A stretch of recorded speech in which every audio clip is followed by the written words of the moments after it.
Welcome back to another video, guys. Welcome back to another video. So today we're gonna be talking about two things, right? Not two things, but like two things in the aspect, but they're all like in line with each other, okay? Which is perception and motivation, right? And I'm going to really explain to you guys how perception goes in line with motivation. And if you're able to understand this, you'll be able to understand what motivation actually is. Okay, so that you won't be seeing motivation in a negative light. Okay, now currently, right, we all can agree that motivation is not the right way to do things, or let's say it's not the right vice to get us into action, which can be true in some certain sense, right? So we tend to rely on discipline, habits, stoic mindset to help us automatically automate us to move us in the right direction, especially when we are mentally checked out. But if you look at it, right, motivation in a biological sense is the most powerful way to get involved or get us involved into a particular action or towards something that we want to take action on. And the reason most of us tend to give up on motivation and rely on discipline and habit is because we don't know how to cultivate motivation in the right direction. And the main reason motivation is being put in a negative light is, in some cases, is because we tend to associate it with when we want to do something. We tend to do it when we feel ready, when we feel motivated. Okay, that's the reason why sometimes motivation is put in negative light, because sometimes you are doing things because of you feel motivated, so you are relying on motivation to take action on things that you're supposed to take action on. But reverse is the case, because if you're able to understand what motivation actually is and where it comes from, with that understanding, you'll probably be able to create motivation in a more natural way. Now, motivation has its root in perception, meaning that the height of our perception moves our motivation. Now, most of the guys will be like, Pablo that is saying perception is something like how we perceive things, motivation is something that's inside of us. Well, there are two different things, you are correct, but I will not drag you, because I believe that that's your perception and you are really highly motivated by the answer you give. But I'll give you a very simple example to help you understand how motivation is perception, right? Or how two of them goes in line. Now imagine you're trying to cut down your phone usage. Maybe you're already spending so much time on your device, okay? And there are studies out there that give advice on how to do this, right? But it's a very simple trick that you can do that are being backed up by study that if you implement, your phone usage will drop by at least 30%. And that is turning your phone to grayscale. But at this point now, what's my point, right? My point is, we are trying to change your perception input towards your phone. And the moment you do that, it reduces the usage of your phone automatically. There's no hard given by some guru. There's no building one kind of crazy habit. All you are doing is changing the perception input, and naturally the tendency to use your phone tends to goes down. Okay, meaning that in essence our motivation to use our phone goes down by at least 30%. Okay, now here is another example, a very relatable example, right? We all know that in high school, but we call it secondary school here in Nigeria, right? We all at some point have some like crush. Okay, we all know that we all have some crush and we want to tell. We understand how it can be terrifying to ask our crush out. Sometimes we ask, sometimes we don't ask. But if we look at it, right, the motivation to ask our crush out or not ask them out is determined by the perception of how that particular crush of ours feel about us being done. So sometimes, I don't know if you guys have done it before, about done it, right? You guys, or one of you guys, but me, I've done it, sending your friend, your guy friend, to be able to help you ask that your crush if she likes you, or how she feel about you, how she think about you, right? And at some point you have done it, me, I've done it as well. And why is that? It's because sometimes that is where we get the motivation trigger to ask her out. Because now our perception of her, or let me just say our perception or our idea of asking her out is being built on the perception of how she sees us or how she feel about us. I don't know if you're able to like see how motivation and perception is going in line, because your perception of something triggers your motivation to act. Now the issue with these two examples is that there is not other simple things that we can do for other motivation areas in our life Okay, that can be simple as this too. We cannot be going scaling our phone all our life because probably nobody wants to do that. Okay, we cannot continually be relying on a girl's idea of us before we tend to ask them out. So the question becomes: is there a general principle that we can apply to any dimension of our life? Well, the answer is there is. Okay, now if we look at how motivation works in the brain, right? We have the nucleus accumbens, the limbic and the amygdala system. We have the frontal and the frontal lobe and the cortices, right? Now, if you look at all this, right, the nucleus and the nucleus and the nucleus accumbens part of the brain is dopamine side, right? Dopamine tends to give us three things: pleasure, cravings, behavior reinforcements. Okay. Now, whenever we tend to crave something, we have that motivation to act on our cravings. So cravings and motivation goes in line. So if you are craving something, you tend to have motivation to want to act. But if you look at the amygdala and the limbic system, these are emotional centers of the brain. If we look at it, right, our emotions is a powerful motivator. Because if, for example, now someone tends to make us feel ashamed of ourselves, we are deeply motivated to stop associating with that particular person anymore. Like we won't be friends with them anymore. If someone tends to anger us, we tend to want to move based of that anger and act on it. We are seeing that now motivation is coming from both the dopamine side and also the emotional side. Now, if you look at the frontal lobes and the cortices, this is the planning and the calculation side of the brain, right? Those places tend to drive motivation in us. Because if you calculate something and something has a high likelihood of working out, we are highly motivated to want to do them. This is the reason. This is the main look man. This is the main reason why motivation is kind of complicated because now you are saying that the motivation is coming from three different places: frontal lobes, limbic system, nucleus accumbens. It's coming from three different places in between all these areas. Because you can be at some point you can be motivated, okay, to stop associating with someone because of how they tend to make you feel ashamed of yourself, right? At the same time, you can also be motivated to want to stay with that person because of how that person stood up for you when you cannot stand up for yourself. At the same time, again, you begin to plan out the next time that you might want to hurt your feeling, okay, and you begin to plan how this calculative move or how that person will, or how you better off living a better life without that person in your life. So do you see the conflicts that tends to happen in this area? That's why sometimes we tend to give up on motivation because it's like we don't have control over our fucking selves.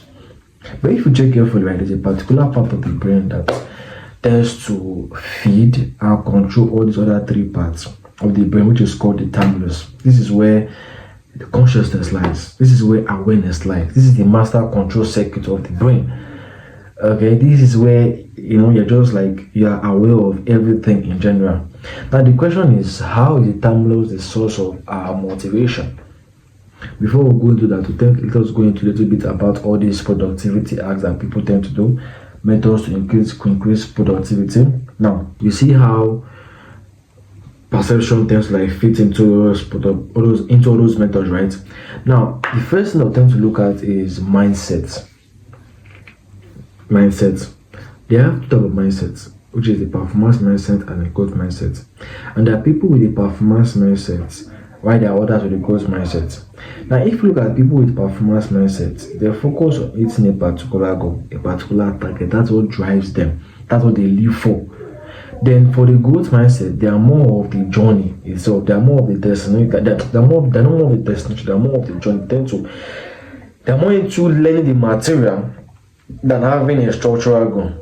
Now, the interesting thing about these two different minds is that if you put these two different minds in the same situation, their perception of that situation would be different. The way they see the problem will tend to be different, and these differences will determine the increase or decrease in their motivation. Now, if for example a person with a performance mindset had a goal of getting okay, and he studied really hard to get that A but end up getting a B, they are more likely to feel disappointed in themselves. They're like, oh, I studied so hard to get this particular A, but look at now I got a B. I have nothing to show for my hard work. They are more likely to face a setback and tend to give up. But on the flip side, the people with a growth mindset, both in that same situation of getting that B while targeting the A, they'll be like, okay, I did not get that A, but I tend to get a B, right? So that means I have to work harder next time to get that A. So they are committing themselves to grow because they realize that okay, something is missing and they are locked in to want to find it. Do you see that even though being put in the actual situation is the same thing, with two different people, different mindsets, right? The way they perceive the situation will determine whether they'll be motivated to keep going or demotivated to want to keep going. Now, the next thing that we want to look at, right, is chalking up tasks into smaller. I forgot how the English is, but like it's more of chalking up tasks, right? And I even learned that there's what they call it up at that technique, which is what the Pomodoro technique. That's what they call chalking up tasks. Now, there's leaders I found that, right? Now there are evidence that talks about breaking large tasks into smaller tasks, and very, very, very effective because it's able to motivate us to complete tasks much more faster. Now, why does this work? Imagine imagine me and imagine you are trying to write a book, and that book probably to take you at least 1,000 hours to write it, and that 1,000 hours is like at least 20. Like I don't know how many weeks it might take, but 1,000 hours of work week to be able to finish that book, right? Now, your perception can be on okay, let me work a day, let me just work so that I can be able to eat that 1,000 hours work that's required for that my book to be completed in whatever week it can take. Now, at that point, do you know that your brain will start questioning you, your brain will start feeling this exhaustion because now it's not like so do we have to like continue doing this over and over? Imagine how you started, you now put at least 10 hours of work that day. At that point, your brain will feel so much exhausted because now it is looking at that 10 hours of work and looking at how long it still has to go. It has not even gone any far. So at that point now, it's more likely to want to give up because now it's feeling exhausted. It's feeling, man, how will I keep on doing this shit? But on the flip side, right, thinking about like that same book, right, for that 1,000 week in a set week, right, instead of looking at it, okay, let me just freestyle it, work for so I'm like for working for how many hours I can do in a day. Imagine just okay, let me work for at least 6 hours of work. That's what I'm doing. Focus on just 6 hours of work. Then in that 6 hours of work, no matter how many it take me, I'll try to complete that 1,000 hours in whatever week it might take. At that point, you are more likely to grow and go faster and even finish that book in even fewer weeks than you can imagine. Now, why is this like this? It's because you are much more focused on 1,000, you are much more focused on 6 hours of work than you putting your perception on 1,000 hours of work in how many weeks it might take. Okay, but you are much more focused on your perception is much more focused on just 6 hours of work, and no matter how long it takes you to reach that destination or finish that goal, you don't really care that much. You are much more focused on just growing. That's how chalking up tasks look like. You just focus on that 6 hours of day, and trust me, when you do that, your brain feel like okay, it can accomplish something. You brain like okay, good. I worked 6 hours of work today. I did that. Now I'm good. Great job to myself. Kudos. Now I can do something else. Are you getting it? Now, what's my point, right? The literal situation is exactly the same, but the way our brain responds to it, okay, the way our brain tends to accept that reality, it's drastically has an effect on us. Be it increases our motivation or it tends to decrease our motivation. And what's the common element between these two things? It's the way we perceive it. Because when we have when we have this certain way of perceiving it, be it good or bad, it will tend to motivate us or demotivate us. Now the third thing that we'll tend to go into, right, which is ego.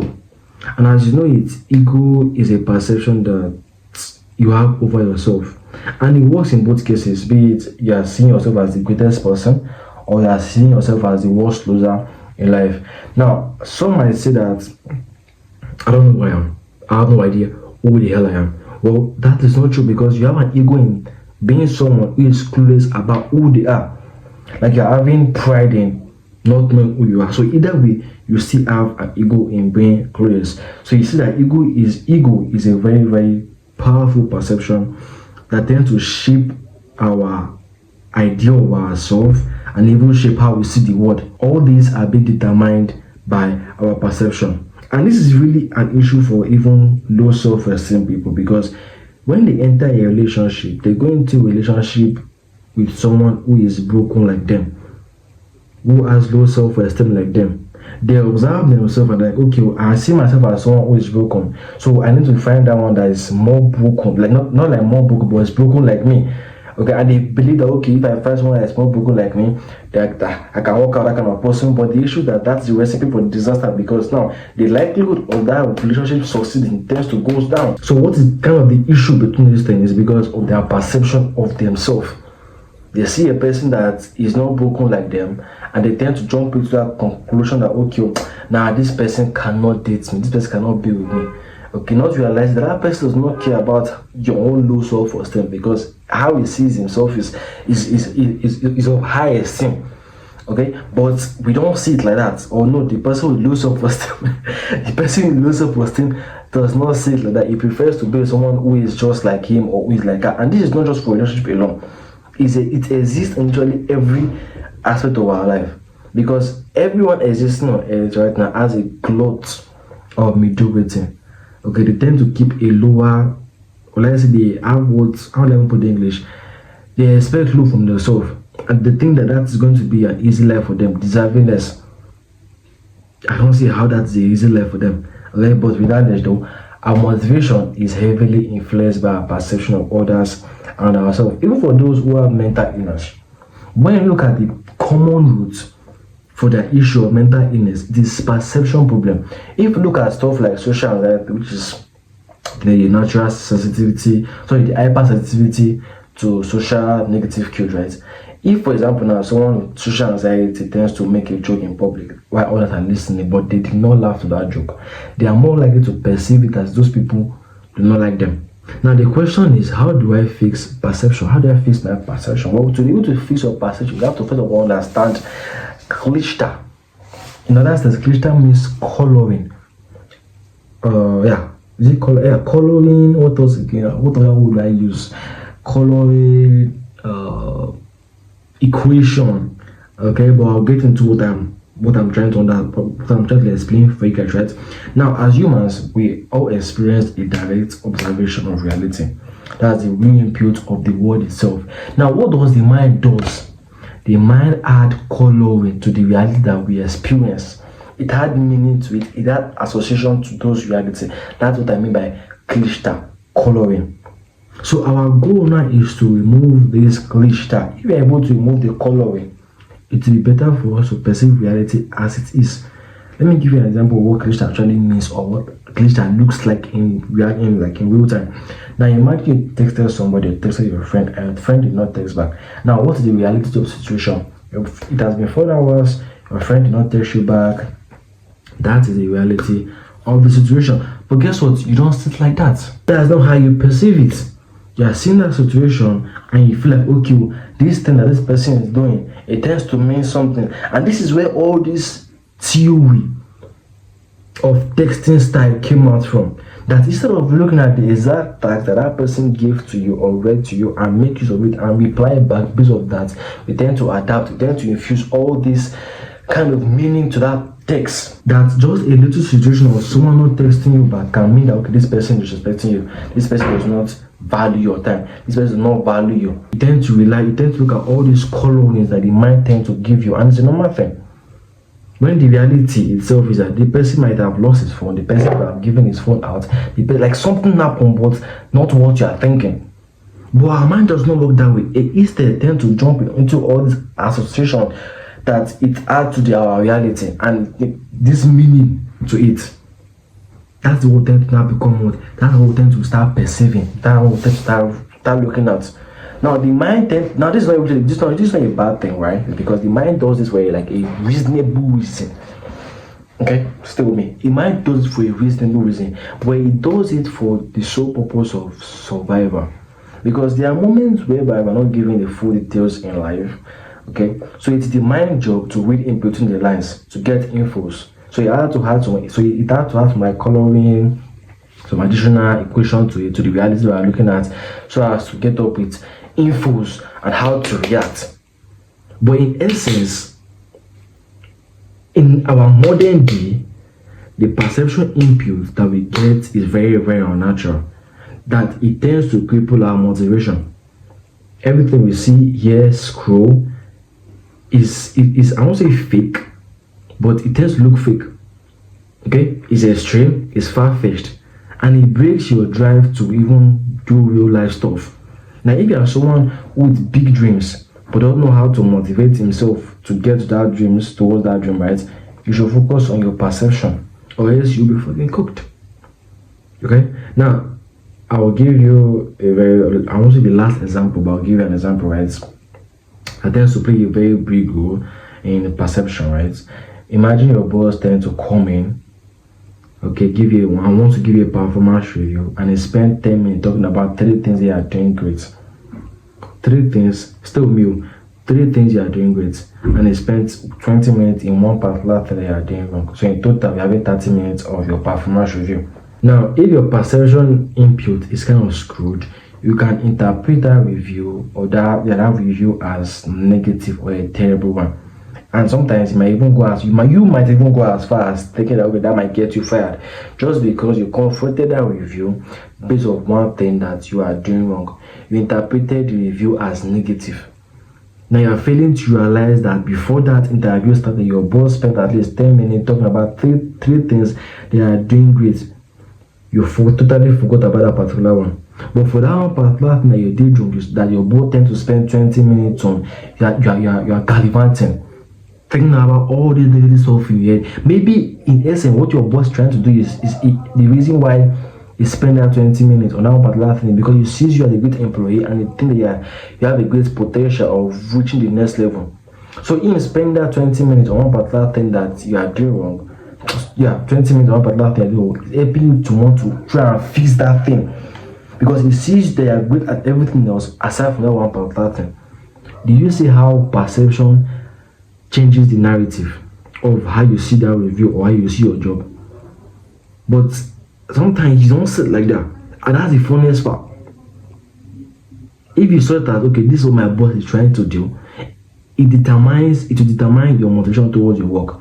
If you not tend to like see it in that way, what my boss is trying to do is trying to reveal me so that I can tend to fire me, like blah blah blah blah. It will also tend to motivate you towards how you see your job. So the motivation towards your job tend to change depending on your perception. So the question becomes, how do we remove this cliché, the color, the equation, the addition that the mind tends to add to our reality? The practical way to do it is simply notice the cliché. Simply notice the cliché in any situation in your life. Realize the reality and realize what the cliché is. Notice it, notice what is it, and tend to separate it. Now, this way, most people tend to trip themselves up or tie themselves up because they tend to end up justifying their association, trying to find reasons why the association is right, trying to justify why the association is true and why they should believe in them. You see, your leveling up of perception is not in the association part that your mind tends to give you, that you keep on justifying. It's in the separation of the reality and the cliché. That's where the motivation lies. You don't have to care about whether what your association is, whether your association is correct or not, because motivation does not come from that part of the side. In leveling up your perception capability, you have to know that you are capable to see the world as it really is, and the way to do that is simple. Notice what the reality is, notice what the cliché is, separate it, and remove the equation. The more you keep on doing this, the more your perception improves, and the more it improves, the more it's easy for you to be motivated in the right direction. And now, why did I say the right direction? You see, right? Our motivation or your motivation is responding to the reality of the situation. It's not responding to what you are projecting into the world. The main issue with this is this: some of us tend to live off our own projection of the world, and the projection that the mind tend to create are going to be modification of our reality. So we cannot be motivated in the right direction, because the moment we tend to be caught up in our own cluster, we stop perceiving the world as it really is. And when we stop, our motivation does not respond to the world anymore. But in that way, what do you have to do? Notice the cluster. Notice the cluster. Practice removing the cluster. Practice seeing the world as it really is, and be able to remove all the crap that the mind tends to add. And after you are able to, not after, but as you are doing this over and over, motivation will clearly come to you. You will not need to be disciplined. No, you will need it, but you will be relying on it. You will be relying on discipline habits. You will just be motivated naturally. You are creating your motivation naturally.